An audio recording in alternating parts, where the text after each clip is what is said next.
How do, John the Van Guy again. I thought, I know you didn't bother, but I thought I might as well take you through this. This is actually fitting a liner for the glove box.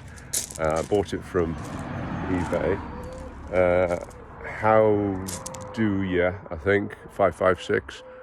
He's selling them for about £32, plus postage, another £7, so about £39, which is cheaper than the ESM ones. And they're very good. I've just fitted one on one side, and I ordered another one to fit on the driver's side. I'll just go through some of the stages that I found you have to do to get the driver's side one in, because you've got the steering wheel in the way. So here we have Molly, looking very nice. And very pleased with her, yeah. So here we go.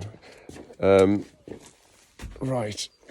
Now this one has, if you remember, Molly's got little glove boxes. I fitted the left-hand one in here, and you'll find that those, he makes them out of, I think, like a PVC foam, and you'll find that they'll stretch to fit your particular vehicle, your particular Morris. So you just have to be able to get your hands around the back if you can and push. Get the edges around the inside the metal edges, obviously. So a bit of moving. You've got a flexible at the top there. You've got the actual gap, so that allows some sort of flex at both sides. But if you persevere, you can force it in.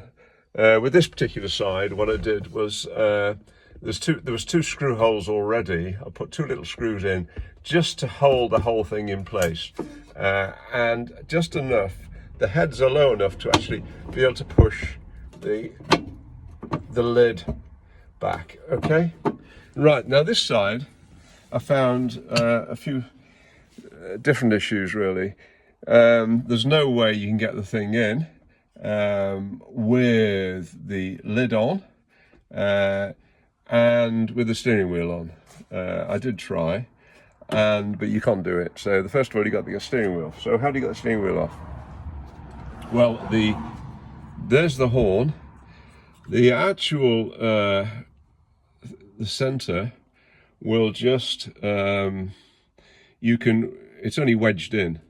So using a flat-ended screwdriver or a plastic, you can actually just lever it out, and am I showing you? All right, yeah.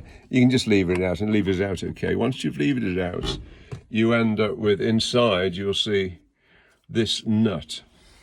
Now the nut is found, they say it's about, 1 to 5/16. And I found that's equivalent to about 34 mil. So if you've got a 34 mil long, deep, what they call them, deep socket, you'll be able to get this thing out. I found it wasn't in that tight. I was able to, some people say they're really tight and you've got to use, an impact drill or something to get them out. But this one was okay. I just use a wrench, and there she goes. And that was it. That's my Halfords kit. So that's a 34 mil. So 34 mil went round it very well. What you've got to watch is, unless you disconnect the battery, your horn's going to go off when you put your socket on. So what I did, being kind of lazy, I cut the, I've got it down here, can't see it. I just cut a finger off one of the many rubber gloves we've got, and put the finger over there so that I wouldn't make contact with so the metals wouldn't make contact and set the horn off, which saved me disconnecting the battery. It's just been a bit lazy, but it worked. This is you'll find this is on a spring, so this will go down a little bit. So you need a deep enough socket to allow for that. Okay, so. And then obviously you take that off. Now to get this is on a spline, so it's just pushed onto a spline. This actually came off quite reasonably easily. What I did was I used, in fact, a hammer, and I just tapped all the way around, and the whole thing came off. So once you got that off, you'll then have to unscrew. If you do have lids, you'll have to. There's two just little self tappers on here anyway, holding the hinge down there. I've actually using various devices I found using this arrangement with again from the Hoffer's kit. With screws, I was able to actually work out the screws, and I've actually managed to put two back, and I've put one on each side and tightened them up, and they seem to be fine.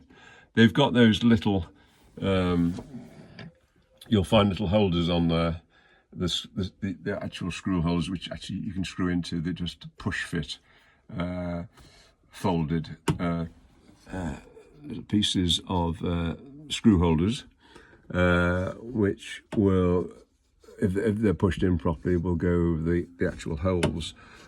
Anyway, once you take them out, you'll see how to put the things back. So now you have to, when you're manoeuvring again, same on the other side, you have to manoeuvre it from the back. Get your hand in through all the wires if you can, and push from the back, and get the side, keep working at it until all the sides go in to the edges, into the overlaps. Once they're seated properly, again, I've put another two screws here, conveniently, which seems to work in holding the whole thing in place. Obviously, putting the screws in here will also hold this unit. So now it's quite firm in here, and I'm quite pleased with that. So I'm at the stage now, I'll just push that back. I'm going to put this back, and again repeat by putting this back, and basically that's it. Oh, I did turn everything on to make sure you haven't disconnected any wires at the back inadvertently, so I've turned everything on before I'm putting everything back, just in case disturbed anything at the back, but it doesn't seem to have done. So there you go. So I hope this is helpful. See you again. Bye then.